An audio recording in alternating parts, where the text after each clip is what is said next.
Drama, cinema, and web series are leading the world to destruction. Condom? ভাবুন তো, রাত 9টা, আপনি, আপনার বাবা মা, আপনার ছোট ভাই বোন সবাই মিলে একসাথে বসে নিউজ দেখছেন। হঠাৎ স্ক্রিনে এমন একটি বিজ্ঞাপন আসে,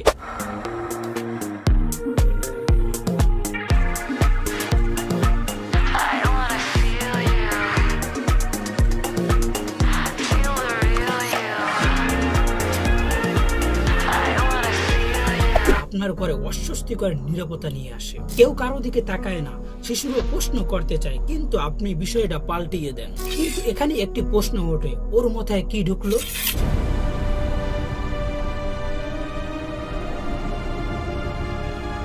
শিশুরা জন্মগতভাবে কৌতূহলী, তারা যা দেখে তা নিয়ে প্রশ্ন করে। আপনি যখন টিভিতে অথবা নিউজ চ্যানেলে আপনার পরিবারের সাথে একসাথে বসে নিউজ দেখছেন, আর হঠাৎ করে প্রাপ্তবয়স্কদের ইঙ্গিতপূর্ণ বিজ্ঞাপন চলে আসে, তখন শিশুর মস্তিষ্ক সেটা বুঝতে পারে না, কিন্তু মনে রেখে দেয়।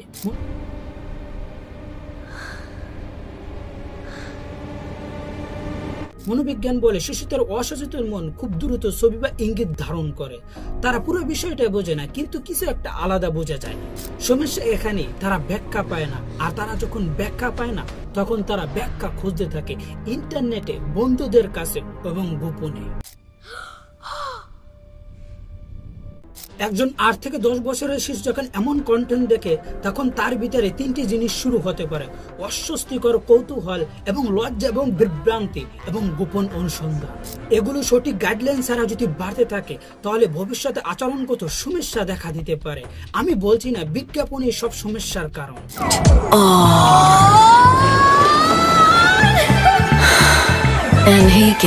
কিন্তু প্রশ্ন হচ্ছে, সময়টা কি সঠিক, পরিবেশটা কি সঠিক? একটি পরিবার যখন নিউজ রুমে নিউজ দেখে, তখন কি এমন সময় এমন বিজ্ঞাপন দেখার জন্য কি তারা প্রস্তুত থাকে?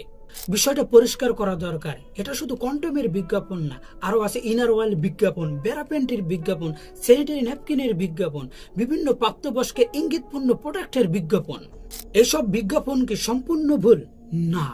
18 বছরের উপরে যারা অ্যাডাল্ট মুভি দেখছে অথবা নির্দিষ্ট প্রাপ্তবয়স্কের কন্টেন্ট দেখছে, সেখানে এই ধরনের বিজ্ঞাপন থাকলে এটা অস্বাভাবিক কিছু না, কারণ দর্শকরা মানসিকভাবে প্রস্তুতি নিয়ে এই মুভিটি দেখছে। কিন্তু প্রশ্নটা এখানে, একটি পারিবারিক নাটকের মাঝখানে বা একটি ফ্যামিলি মুভির মাঝখানে, যেখানে 8 থেকে 10 বছরের বাচ্চারা, শিশু বাচ্চারা বসে রয়েছে, সেখানে এই ধরনের বিজ্ঞাপন দেওয়ার মানে কি? শিশুরা বিজ্ঞাপনের ভাষা বোঝে না, কিন্তু ভিজুয়াল বোঝে, শরীরী ভাষা বসে, অস্বস্তি বোঝে। আর যখন বড়রা চুপ হয়ে যায়, তখন তারা বুঝে পেলে এটা এমন একটি বিষয় যে বিষয় নিয়ে কথা বলা যায় না। এখানেই সমস্যা, শিশুদের মস্তিষ্কে তখন বিভ্রান্ত তৈরি হয়। সেইভাবে এটা কি খারাপ, এটা কি গোপন কিছু, নাকি এটা বড়দের বিষয়? যখন পরিষ্কার উত্তর পায় না, তখন কৌতূহল বাড়ে। আর সবচেয়ে বড় ভুল ধারণা কি জানেন? ওরা ছোট, ওরা কিছুই বোঝে না। কিন্তু গবেষণায় বলে শিশুরা খুব দ্রুত ছবি গেঁথে রাখতে পারে, বিশেষ করে যদি অস্বস্তিকর অথবা রহস্যময় কিছু হয়। তখন তারা ভুল তথ্য শিখতে পারে, বন্ধুদের কাছ থেকে ভুল ব্যাখ্যা পেতে পারে, ইন্টারনেটে অপ্রাপ্তবয়স্কের কন্টেন্টের ভিতরে ঢুকতে পারে। সব শিশুরা নষ্ট হয়ে যায় বিষয়টি এমন না, কিন্তু এখানে অনেক বড় ঝুঁকি রয়েছে। প্রশ্ন হলে, এই ঝুঁকিটা আমরা অপ্রয়োজনীয় ভাবে তৈরি করছি না? একটি সিনেমা যদি 18+ হয়, তাহলে ঠিক আছে, দর্শকরা জানে সে কি দেখছে। কিন্তু পারিবারিক নাটকে হঠাৎ প্রাপ্তবয়স্কদের ইঙ্গিত, এটা কি কন্টেন্টের মিসম্যাচ? কি শিশুদের মস্তিষ্ক তখন দুই জগতে আটকে যায়, একদিকে পারিবারিক গল্প, অন্যদিকে প্রাপ্তবয়স্ক ইঙ্গিত। এই দুই দ্বন্দ্ব থেকে শুরু হয় মানসিক বিভ্রান্তি। বিষয়টা হচ্ছে, আমরা ব্যবসার কথা বুঝি, স্বাস্থ্য সচেতনের কথাও বুঝি, কিন্তু টাইমিংয়ের গুরুত্বটা আমরা কি বুঝি না? পোস্টটা নিষিদ্ধ করার না, পোস্টটা নিয়ন্ত্রণ। ফিল্টার থাকা কি উচিত না? ক্যাটাগরি আলাদা থাকা উচিত না? ফ্যামিলি সেটে আলাদা গাইডলাইন থাকা উচিত না? কারণ বিষয়টা শুধু বিজ্ঞাপন না, বিষয়টা আমাদের ডাইনিং রুমে বসে থাকা ভবিষ্যৎ প্রজন্মের। আমরা ভাবি শুধু সমস্যা টিভির বিজ্ঞাপনে, কিন্তু বাস্তবতা হলো টিভি এখন সব থেকে ছোট ঝুঁকি। আজকে সবচেয়ে বড় ঝুঁকি হলো আপনার সন্তানের হাতের mobile. Facebook, Instagram, TikTok, YouTube, এই প্ল্যাটফর্মগুলোতে আমরা কাদেরকে ফলো করি? নায়ক, নায়িকা, ইনফ্লুয়েন্সার, ভাইরাল তারকা। আর তাদের ভিতরে অনেকে খোলামেলা পোশাকে ছবি দিচ্ছে, শরীরে ভাষা দিয়ে ভিউ বাড়াচ্ছে, রিলস বানাচ্ছে, এঙ্গেজমেন্ট বাড়ানোর জন্য এই সমস্ত কর্মকাণ্ড করছে। প্রাপ্তবয়স্করা বোঝে, কিন্তু 9 থেকে 10 বছরের শিশুরা সে কি তার উদ্দেশ্য বুঝতে পারে যে ছবিটা দিচ্ছে? সে শুধু দেখে কোন ভিডিওতে বেশি লাইক হয়েছে, কোন ভিডিওটা ভাইরাল হয়েছে, কোন আচরণে বেশি মনোযোগ। এখান থেকে শুরু হয় অনুকরণ। শিশুরা স্বাভাবিকভাবে অনুকরণ প্রবণ। তারা যাকে ফলো করে তাকে আদর্শ মনে করে। সেই আদর্শ বারবার শারীরিক কেন্দ্রিক কন্টেন্ট দেখায়, তাহলে শিশুদের মস্তিষ্কে একটি ধারণা তৈরি হয় মনোযোগ পাওয়ার জন্য এটাই দরকার। আর এটাই হলো সবচেয়ে বড় মানসিক প্রভাব। আর এটা সরাসরি বিকৃত হয় না, কিন্তু ধীরে ধীরে মূল্যবোধকে পরিবর্তন করে ফেলে। আরেকটি বিষয় হচ্ছে অ্যালগরিদম। একবার যদি শিশু কৌতূহলবশত কোনো প্রাপ্তবয়স্ক ইঙ্গিতপূর্ণ ভিডিও দেখে, প্ল্যাটফর্মগুলো তাকে একের পর এক এই ধরনের ভিডিও দেখাতে শুরু করে। সে বুঝে ওঠার আগে তার ফিড বদলিয়ে যায়। এখন প্রশ্ন হচ্ছে, সে কি প্রস্তুত? না। সে গাইডলাইন পাচ্ছে, অনেক ক্ষেত্রেই না। কি দেখতে হবে, কি বুঝতে হবে, কি শিখতে হবে, সেই গাইডলাইন সে সেই সময় পাচ্ছে না, কেননা তুই ব্যস্ত আছে মোবাইলের স্ক্রিনে। টিভির বিজ্ঞাপন কয়েক সেকেন্ড থাকে, কিন্তু মোবাইল ফোন তার হাতে 24 ঘন্টা থাকে। টিকটকে কেউ সমালোচনা করছে সম্পর্ক নিয়ে, ইউটিউবে কেউ রিয়াকশন দিচ্ছে প্রাপ্তবয়স্ক কন্টেন্টে, আর ফেসবুকে ভাইরাল হচ্ছে খোলামেলা ছবি।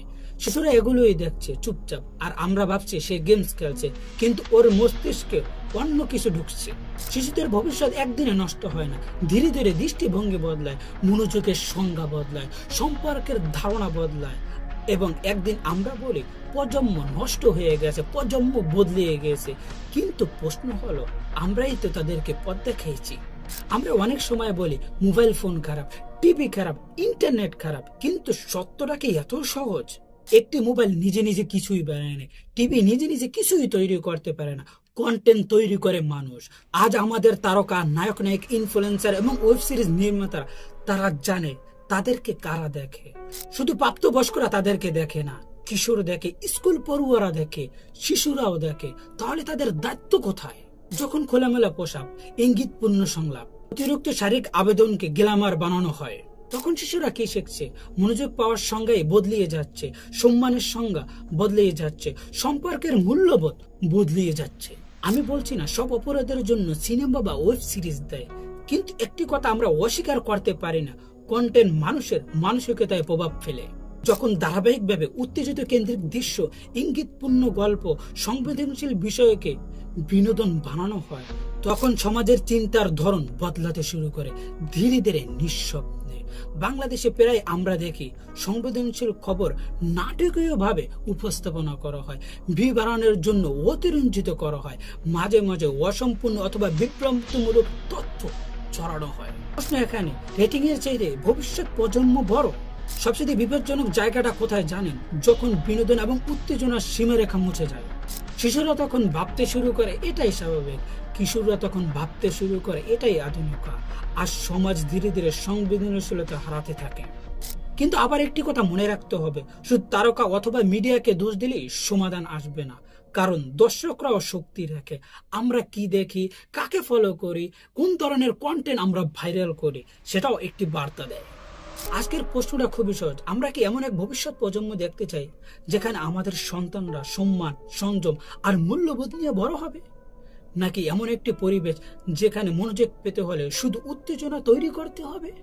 আর ভবিষ্যৎ প্রজন্ম একদিনে ধ্বংস হয় না, ধীরে ধীরে বদলিয়ে যায়, আর পরিবর্তন শুরু হয় ডাইনিং রুম থেকে, মোবাইলের স্ক্রিন থেকে, আর সবচেয়ে বেশি আমাদের সিদ্ধান্ত থেকে। আজ আপনি কি দেখছেন, আপনার সন্তান কি শিখছে, সেগুলো আমাদেরকে চিন্তা ভাবনা করতে হবে।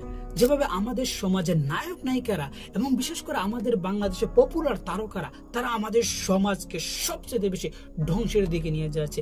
আমাদের সমাজে যে এত এত ধর্ষণ আছে, এই ধর্ষণের পিছনে দায়ী হলো আমাদের বাংলাদেশের ইনফ্লুয়েন্সাররা। শুধু বাংলাদেশের ইনফ্লুয়েন্সাররা না, বিশ্বে যে সমস্ত তারকারা আছে যারা খোলামেলা পোশাকে ছবি দিয়ে থাকে এবং সব মানুষকে উত্তেজনার ভিতরে রাখে, বিভিন্ন নাটক এবং মুভির ভিতরে বিভিন্ন ইঙ্গিতপূর্ণ এবং প্রাপ্তবয়স্ক ইঙ্গিতপূর্ণ বিভিন্ন ধরনের এড দিয়ে থাকে, তার ভিতরে থেকে আমাদের সমাজের মানুষ এবং বিশেষ করে আমাদের ইয়াং জেনারেশন সেখান থেকে কি মেসেজ নেয়, যার ফলে দেখেন না আমাদের সমাজে কি পরিমাণ ধর্ষণ বাড়ছে, মা ছেলেকে দর্শন করছে, ছেলে মাকে দর্শন করছে, বাবা মেয়েকে দর্শন করছে, এই ধরনের যে ঘটনা ঘটছে এই সমস্ত নায়ক নায়িকাদের কারণে, এই সমস্ত ইনফ্লুয়েন্সারদের কারণে, এই সমস্ত তারকারাদের কারণে।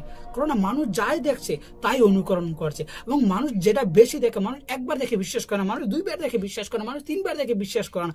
যখন মানুষ একটি জিনিস হাজারবার দেখছে এবং একই জিনিস বারবার দেখার কারণে তার মাথা এবং মাইন্ডসেট এরা তৈরি হয়ে গেছে, এটাই হলো সব থেকে ভালো জানেন, আর এটাই হলো পৃথিবীর বাস্তবতা। আর যখন টিভিতে মুভিতে দেখতে দেখতে এটা যখন বাস্তব মনে করে ফেলে, তখন বিভিন্ন উত্তেজিত সেক্সুয়াল কাণ্ডে তারা জড়িত হয়ে যাচ্ছে। এটাই হলো আমাদের সমাজের সবচেয়ে বেশি খারাপ জিনিস। এবং ইতিমধ্যে আমাদের বাংলাদেশে বিভিন্ন জায়গায় ঘটছে, মেয়েকে বাবা দর্শন করছে, এই ধরনের কাহিনী আমাদের বাংলাদেশে একের পর এক হচ্ছে। তাই আমাদের বাংলাদেশকে ভালো করতে হলে যেই সমস্ত নায়ক নায়িকারা খোলামেলা পোশাকের ছবি দেয়, যেই সমস্ত নায়ক নায়িকারা আমাদের সমাজকে ধ্বংস করছে, যে সমস্ত নায়ক নায়িকারা ওয়েব সিরিজ তৈরি করছে, যেই ওয়েব সিরিজের ভিতরে আমাদের বাংলাদেশে নারীদের এবং আমাদের শিশুদেরকে ধর্ষণের দিকে নিয়ে যায়, আমাদের বাংলাদেশের মানুষকে ধর্ষণের দিক দিয়ে বিলুপ্ত করছে, তাদের বিরুদ্ধে আমাদের কথা বলতে হবে। যারা এই ধরনের মুভি ওয়েব সিরিজ তৈরি করবে, যারা ফ্যামিলি নাটক এবং ওয়েব সিরিজের ভিতরে অ্যাডাল্ট কন্টেন্ট ঢুকিয়ে দেবে অথবা বিভিন্ন অ্যাড ঢুকিয়ে দেবে, তাদের বিরুদ্ধে আমাদের কথা বলতে হবে এবং তাদেরকে বয়কট করতে হবে। এই সমস্ত নায়ক নায়িকা এবং ইনফ্লুয়েন্সারদের শিশুরা ফলো করে, তাদেরকে শক্ত হাতে দমন করতে হবে, তারা যেন কোনোভাবে খোলামেলা পোশাকে ছবি না দেয়। যার ফলে আপনারা দেখতে পাচ্ছেন আমাদের বাংলাদেশে কোনো নায়ক নায়িকা উল্টাপাল্টা ছবি দিলে বিভিন্ন মানুষ নিজস্ব দায়িত্ব নিয়ে খারাপ কমেন্ট করে এবং তাদের গালিগালাজ করে, এবং তারা যে গালিগালাজ পাওয়ার যোগ্য সেটা তারা বারবার প্রমাণ করে দিয়েছে পাবলিকলি। যে সমস্ত জায়গায় শিশুরাও থাকে এবং কম বয়সে মানুষরা থাকে, সেই জায়গায় কোনো অ্যাডাল্ট কন্টেন্ট দেওয়া যে উচিত না। মূল্যবোধ তাদের না থাকার কারণে তাদের গালি ছাড়া আর তাদের ভাগ্য কিছুই দরকার নাই। তাই ভালো থাকবেন, সুস্থ থাকবেন। এই সমস্ত মানুষের ব্যাপার আপনাদের কি মন্তব্য, এবং আমি এই ভিডিওতে যে সমস্ত বিষয় নিয়ে কথা বলছি এই বিষয় নিয়ে আপনাদের কি মন্তব্য অবশ্যই নিচে কমেন্ট করে জানাবেন। তাই ভালো থাকবেন, সুস্থ থাকবেন, চ্যানেলের পাশে দেখবেন। যারা প্রথম আমাদের এই চ্যানেলকে সাবস্ক্রাইব করেন অবশ্যই চ্যানেলকে সাবস্ক্রাইব করবেন, আর যারা ফেসবুক পেজ থেকে দেখতেছেন অবশ্যই ফেসবুক পেজটা ফলো করে রাখবেন। নিজস্ব কোনো মন্তব্য থাকলে অবশ্যই নিচে কমেন্ট বক্স উন্মুক্ত, অবশ্যই আমাদের জানাইয়ে যাবেন।